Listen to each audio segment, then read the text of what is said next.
Did you know Pakistan became the first Muslim majority country to possess nuclear weapons in 1998?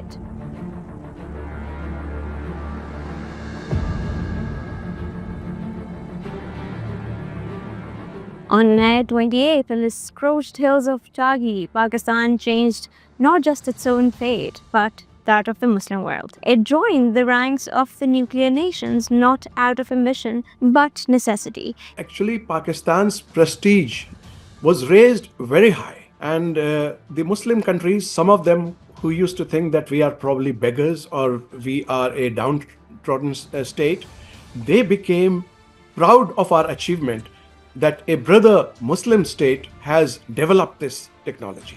It wasn't a celebration of war, it was a declaration of dignity. A message to adversaries loud and clear: Pakistan will not be subjugated. That day, Pakistan didn't just test nuclear device, it tested the resolve of the people who had long stood in the crossroads of threat and defiance. It was a turning point for Pakistan because it was the day we tested our nuclear weapons and showed the world that we were strong enough to defend ourselves. It wasn't about starting a war, it was about making sure no one could ever threaten us again. For an everyday Pakistani like me, it meant pride, safety, and a sense that our country had finally taken its place among powerful nations. It was a message that Pakistan's sovereignty is non-negotiable. Pakistan conducted 6 nuclear tests, one more than India's 5 earlier the same month. This wasn't mere escalation, it was strategic signaling. For decades, South Asia teetered on the edge of imbalance, with one nation monopolizing nuclear might.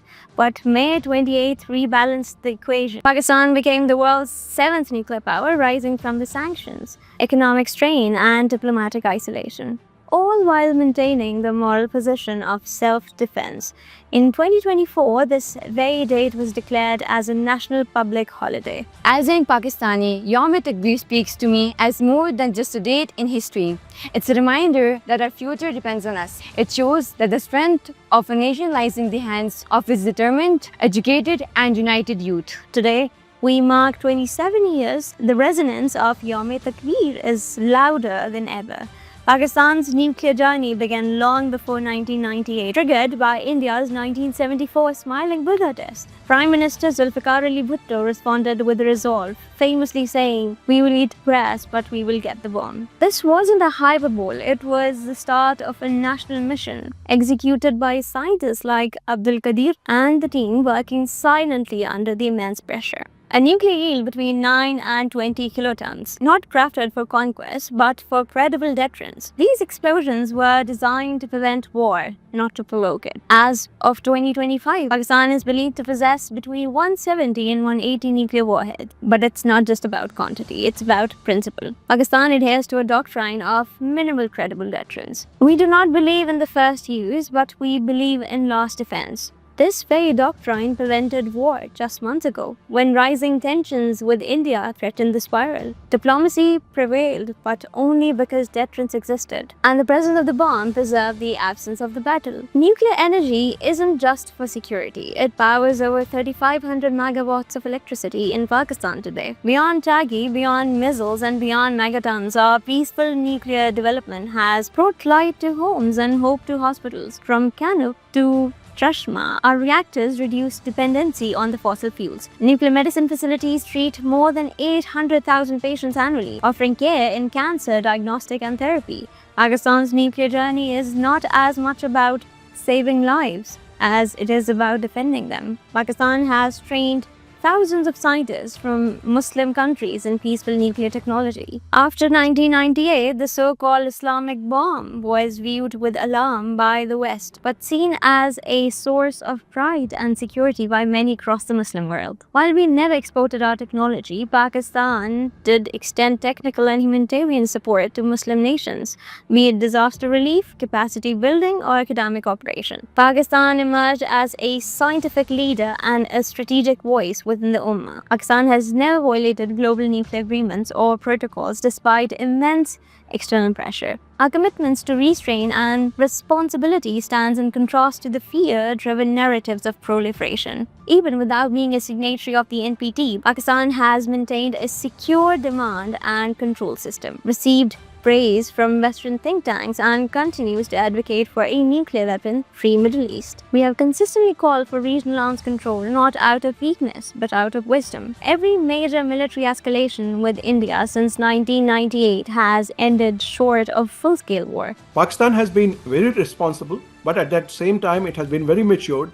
It has been helping other countries as far as defense is concerned, as far as diplomacy is concerned, and as far as technology is concerned, but not necessarily in the nuclear phase. And I would not like to talk about that aspect, but I would like to assure you that because of our risen prestige, many countries, they ask us for advice and for technical support, which we are providing because it is our dream that Muslims should be standing on their own feet and not to be dictated and downtrodden by other more powerful nations. From Kargil to Pulwama, a nuclear deterrent acted like an invisible shield, a shield that allowed diplomacy to intervene where once soldier marched. Even recently, in April 2025, when cross-border provocations soared, it was strategic caution driven by mutual nuclear awareness that prevented catastrophe. Without a nuclear parity, dialogue would not be possible. Youm-e-Takbeer proves that strength can be a servant of peace. Dr. Abdul Qadir Khan is just one name among thousands who made Youm-e-Takbeer possible. Behind the curtain of statecraft were lab assistants, welders, engineers, military planners, ordinary Pakistani doing extraordinary things. They worked in secrecy, often without recognition, yet built something that would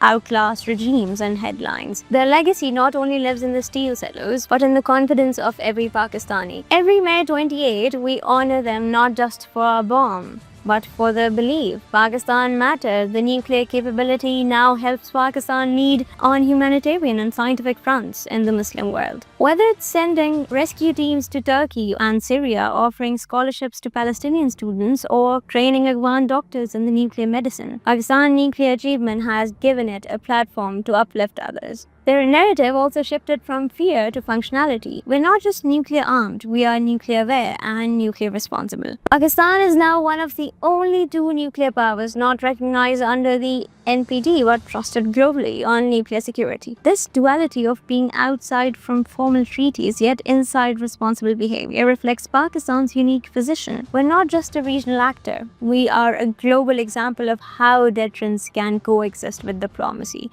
and how power can serve peace. Our nuclear program is wall against war, but also a bridge to progress. In 27 years, May 28 has transformed from a date of defiance to a symbol of national identity. Youm-e-Takbeer is no longer just about what we did, it's about who we are. A nation forged in struggle, matured in challenge, and rising through science. Today's youth must carry this legacy forward, not just with pride, but with purpose. The future lies in the peaceful innovation, regional leadership, and national self-reliance. So as the Takbeer Allahu Akbar echoes across streets, schools, and screens, remember this day isn't about destruction, it's about dignity. The strength to say no, the vision to say yes, to science, to sovereignty, and to stability. From the labs of Kahuta to the deserts of Chagai, from the classrooms of Nas to the reactors of Chashma, Pakistan's nuclear story is story of people, of faith, of grift, of survival. It is our shield and it is our spark. Pakistan Zindabad. Youm-e-Takbeer Zindabad.